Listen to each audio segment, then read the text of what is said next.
Richard, we were talking a little bit yesterday, and I want to start the conversation with Arkansas. We were touching on this earlier.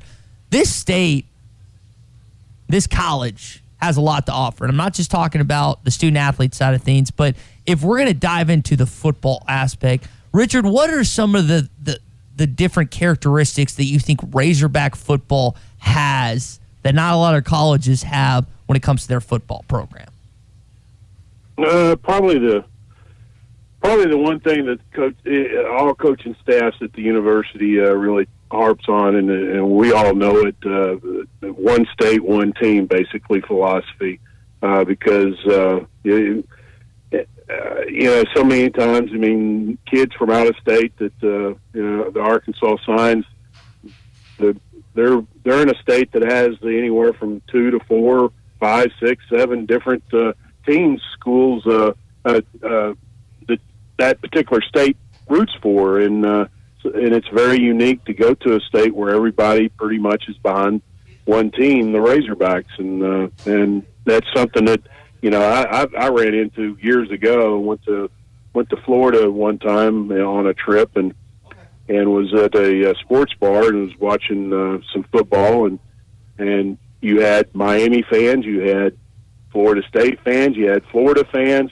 You go to Arkansas, you go to a sports bar, and the Razorbacks are playing, and all the TVs are on the Razorbacks. And I think that's something that I was discussing earlier. Like, the first time I met Tyler Wilson, I felt like I was talking to royalty at the time. Like, I was just in high school, and here I am sitting next to the Arkansas Razorback quarterback, and I was flabbergasted. Richard, even in Florida, even in Alabama, when you have Alabama-Auburn, like, it's so unique to the state. It's not found in any other state in America when it comes to the dedication to one school and one particular football program. Other than Nebraska and Arkansas are very unique. But it's something that you definitely and the kids really they gravitate to when they get here, especially, and some are attracted to that when they're being recruited, because they realize that you are a rock star when you play for the Razorbacks.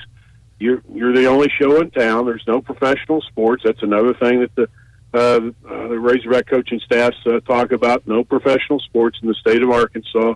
So you're not dividing up the fan base any. It's just basically all Razorbacks, and the kids talk about that once they definitely get here and they experience it, and the parents talk about it too. And I can't tell you how many parents that just love the state of Arkansas just because of their experience that their son had and the experience that they had.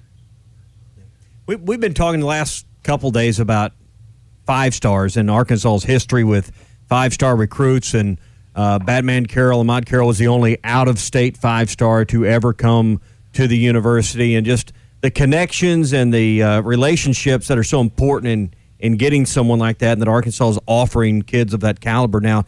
Do you think you'll see the connections and the relationships, and particularly with the roots in Georgia that this staff has, that there'll be a day in the near future where Arkansas is fans and the program able to celebrate getting that caliber of recruit into this program?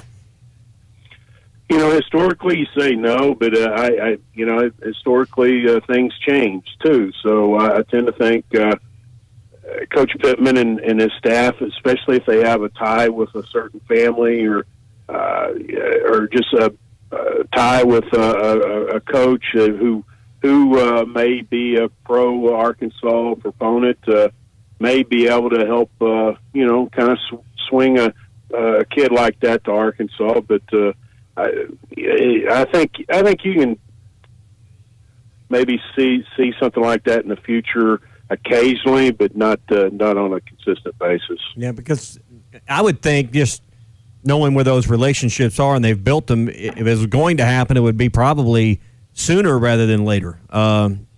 Just knowing that how hard they've worked in Georgia to build those things at their previous stops, that if you were on someone of that caliber, you probably already matured that relationship.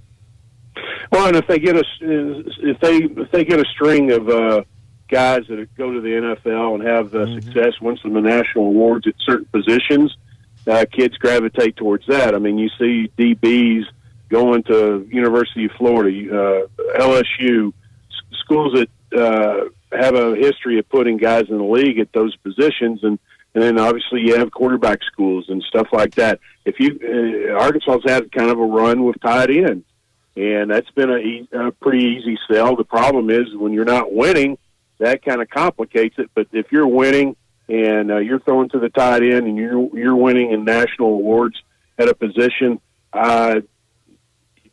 kids are going to take your call, and then the odds of maybe getting a top-notch kid, especially from out of state, is increased because of that. And I could certainly see that with Sam's track record on the offensive line, that maybe that could be the area of specialization, particularly for kids that have that NFL aspiration, and I think a lot of them do, obviously.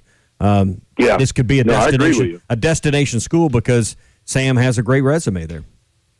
Oh, there's no doubt. And when you talk to kids and parents, they talk about how if he's not the top offensive line coach in the country, he's definitely one of them.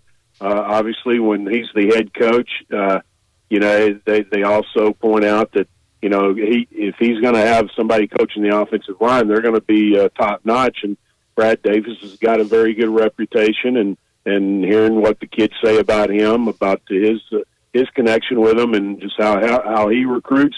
I tend to think when you got an offensive line coach as the head coach and you got a well-respected offensive line coach, I think that definitely gets attention to the kids. And again, it all comes back to winning. Obviously, this year's going to be tough, but hopefully they can get back to normal in a couple of years, and then those wins will lead into more recruiting victories, I guess you could say. Richard Davenport with us here on the Morning Rush. Richard, you're talking about Brad Davis. One of the things Pittman mentioned on Tuesday night is, I don't want to overcoach these guys and feel like he's stepping in of what Brad Davis says, maybe contradictory, and so he knows he trusts him there. Kind of back to the five-star conversation.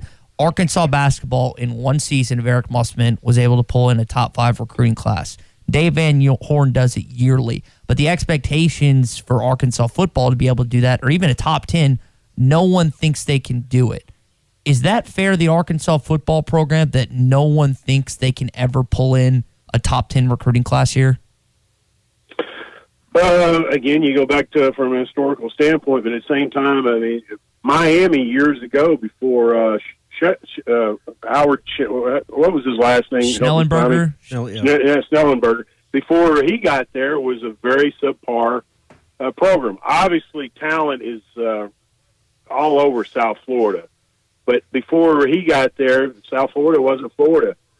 Same with Clemson. Clemson was a good program before Dabo got there, but it was not a great program. It was not an elite program. Now they're an elite program. And if there's any program in the country that I could maybe see Arkansas compared to, far as what Clemson did, from going from, say, mediocre from a good program to a great program, I would say Arkansas and Clemson are somewhat similar because of you got South Carolina and Clemson in South Carolina, where you probably have about 10, 15 Division I guys that can probably play SEC football. And that's just coming off the top of my head. I don't know that for sure. And where in Arkansas you have anywhere from 5 to 10. If you can get that number up closer to 10, that makes your job much easier as an Arkansas coach. But there's a lot of programs that in the past have not been elite, and they have achieved that. And I wouldn't dismiss Arkansas's possibilities, because obviously the money is there, the facilities are there. You just got to get the players in. Some of it could just be like Deshaun Watson. Deshaun Watson changed the whole perspective of Clemson. You get a Deshaun Watson at Arkansas at quarterback or a position, probably quarter. It probably has to be quarterback. Could be maybe running back. That's a dominating type player that can change everything, and especially at quarterback, that obviously gets the skill guys excited and want to play with that guy too. So if you can get that one guy that could help change the program, that could also just change everything for the future too.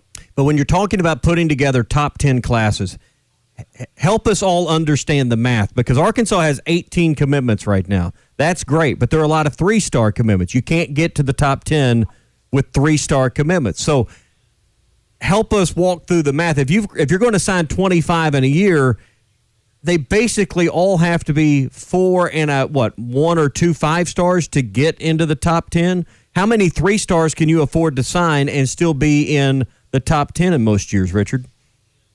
Again, I don't have the info in front of me, but I just know that the 2019 class, I think they had 10 to 12 guys that were 4-stars. So you probably have to have, I would say, 2/3 of your class 4-stars to be able to get close to maybe a top 15 class or something like that. And if you throw in a 5-star, obviously that would jump you up too. So I would tend to think you'd probably, out of a class of 25, probably need to assign about 15 of those guys that are 4-stars and throw in a 5-star if you get that.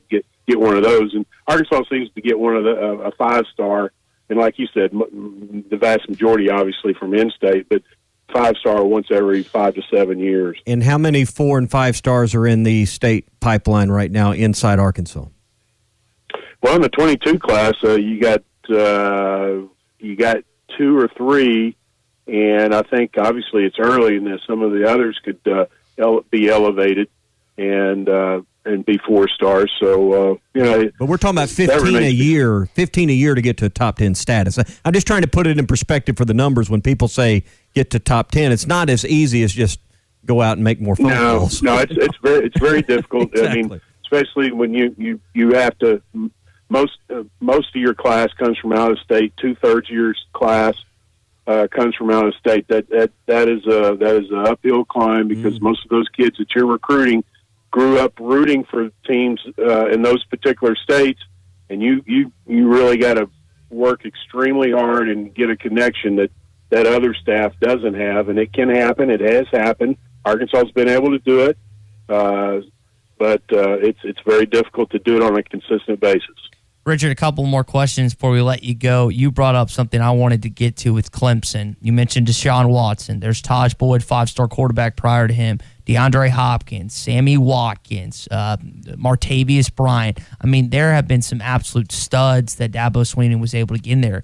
One of the important aspects, one of the important parts of what's made Clemson successful is Dabo retaining assistant coaches. For Sam Pittman, we saw it all crumble when he left and when other guys left under Bielema. How important is it for Sam Pittman to keep this staff together to have recruiting success?